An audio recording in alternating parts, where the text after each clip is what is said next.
আলাদা আসন, রামগতি কমলনগর একটা আসন আর কি। এটা মেঘনা নদীর পারে, দেখেন কি সুন্দর, মানে 4টা ডাব আছে, কোনটা বড় কোনটা ছোট এটা ভাগ করা খুব টাফ হবে। হ্যাঁ, আমার ধারণা একটা ডাবের মধ্যে এরকম এক গ্লাসের উপরে পানি হবে, আরো বেশি হয়ে গেছে। যাই হোক, সবাই ভাইয়ের জন্য দোয়া করি, আমরা ভালোবাসা রইলো, এই অন্য কিছু কইলাম না, ঠিক আছে। ভালো লাগে যখন কেউ আমার চেম্বারে আসে, আমাকে মনে হয় যে আমি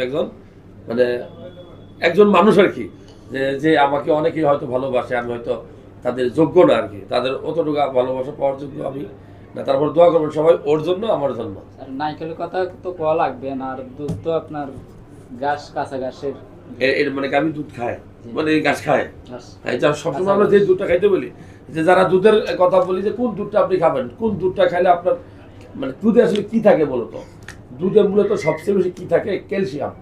আমরা যদি 3টা খাবারের কথা বলি যেগুলো ক্যালসিয়াম ট্যাবলেটের সাথে বেশি দুধ মানে ক্যালসিয়াম দেয়, যেমন এই দুধ, আর একটা হলো সবুজ পেয়ারা বাংলাদেশে, আর একটা হলো সবুজ সবজি মানে শাকসবজি, এগুলোতে এত বেশি ক্যালসিয়াম থাকে যেটা আপনি চিন্তা করতে পারবেন না। আর যারা মোটা হইতে চান, এরকম অনেক মানুষ আছে মোটা হইতে চায়, বলে না আমার ওজন বাড়াবো, তাদের জন্য এই দুধ একটা আইডিয়াল খাবার। কারণ প্রোটিন দরকার শরীরে যত বেশি প্রোটিন দিবেন তত বেশি কি আপনি ওজন বাড়বে, মোটা হতে পারবেন।